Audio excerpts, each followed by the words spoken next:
ലഘൂകരിക്കുക. 0.2 the whole raise to 4 into 0.27 divided by 0.03 the whole cube. ഇതിനെ ലഘൂകരിച്ചതിൻ്റെ ഉത്തരം എത്രയാണ് നമുക്ക് കണ്ടുപിടിക്കണം. അതാണ് നമ്മുടെ ചോദ്യം. അപ്പോൾ ഇവിടെ 0.2 the whole raise to 4 into 0.27 divided by 0.03 the whole cube. ഇവിടെ നമ്മൾ നോക്കുമ്പോൾ എല്ലാ സംഖ്യകളും ദശാംശ സംഖ്യകളല്ലേ. അപ്പോൾ നമ്മൾ ആദ്യം ഇതിനെ ദശാംശ സംഖ്യയിൽ നിന്നും ഭിന്നസംഖ്യ രൂപത്തിലോട്ട് മാറ്റണം.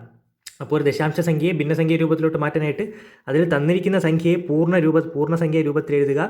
ഡിവൈഡഡ് ബൈ വലതുവശത്ത് നിന്നും എത്ര സ്ഥാനം മാറിയാണോ പോയിന്റ് വന്നിരിക്കുന്നത് അത്രയും പൂജ്യമുള്ള സംഖ്യ താഴെയിട്ട് കൊടുക്കുക. അപ്പോൾ ഇവിടെ നോക്കുമ്പോൾ 2 കഴിഞ്ഞ് ഒറ്റ സ്ഥാനമല്ലേ ഉള്ളൂ 2.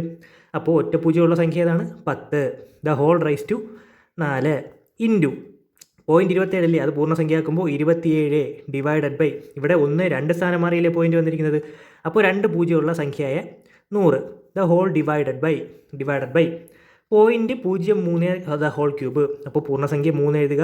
ഡിവൈഡഡ് ബൈ 3 0 2 സ്ഥാനം മാറിയാണ് പോയിന്റ് വന്നിരിക്കുന്നത്. അപ്പോൾ divided by 100 the whole cube എന്ന് വരും. ഈക്വൽ ടു നമ്മളിവിടെ നോക്കുമ്പോൾ 2/10 ഹോൾ റേസ് 4 കിടക്കുന്നത്. അതായത് ഈ ഹോൾ റേസ് കിടക്കുന്ന 4 2നും ബാധകമാണ് 10നും ബാധകമാണ്. അപ്പോൾ നമുക്ക് അങ്ങനെ എടുത്ത് എഴുതാം. അപ്പോൾ 2/4 divided by 10/4 into 27 divided by 100 the whole divided by ഈ മേളത്തെ പോലെ തന്നെ താഴെയും ഈ ക്യൂബ് 3നും ബാധകമാണ് 100നും ബാധകമാണ്. അപ്പോൾ 3ൻ്റെ ക്യൂബ് ഡിവൈഡഡ് ബൈ 100ൻ്റെ ക്യൂബ് ഈക്വൽ ടു 2/4 വാല്യൂ എത്രയാണ്? 2/4 നമുക്കറിയാം. 2/4 വാല്യൂ 16 ആണ്. 2/4 16 ഡിവൈഡഡ് ബൈ 10/4 എന്ന് പറയുമ്പോൾ 10നെ 4 തവണ എഴുതി ഗുണിക്കുന്നതല്ലേ. അതായത് 10 ഇൻറ്റു 10 ഇൻറ്റു 10 ഇൻറ്റു 10 10/4 എന്ന് പറയുന്നത്. അപ്പോൾ ഇതിന് നമുക്ക് 10 ഇൻറ്റു 10 100, 10 ഇൻറ്റു 10 100. അതിന് നമുക്ക് 100 ഇൻറ്റു 100 എന്ന് എഴുതാമല്ലോ, കുഴപ്പമില്ലല്ലോ. 100 ഇൻറ്റു 100 ഇൻറ്റു 27 ഡിവൈഡഡ് ബൈ 100 അതുപോലെ തന്നെ എഴുതുക. ഇവിടെ ഒരു ഭിന്നസംഖ്യയല്ലേ.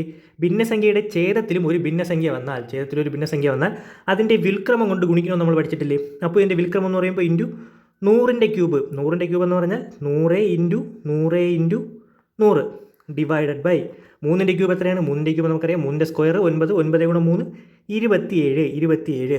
ഏകദേശം നമ്മുടെ ആൻസർ ആയിട്ടുണ്ട്. ഇനി ഇതെല്ലാം അങ്ങ് വെട്ടിക്കളയുക. വെട്ടാൻ പറ്റുന്ന എല്ലാം അങ്ങ് വെട്ടുക. നമുക്കത് 27 ക്യാൻസൽ ചെയ്യാമല്ലോ. ഈ ഒരു 100ഉം ഈ ഒരു 100ഉം ക്യാൻസൽ ചെയ്യാം. ഈ ഒരു 100ഉം ഈ ഒരു 100ഉം ക്യാൻസൽ ചെയ്യാം. ഈ ഒരു 100ഉം ഈ ഒരു 100ഉം ക്യാൻസൽ ചെയ്യാം. അങ്ങനെ എല്ലാം വെട്ടി ബാക്കി എത്രയുള്ളത്? 16. അപ്പോൾ നമ്മുടെ ഉത്തരം എന്ന് പറയുന്നത് 16. ഓപ്ഷൻ ഡി 16 ആണ് നമ്മുടെ ഉത്തരം എന്ന് പറയുന്നത്.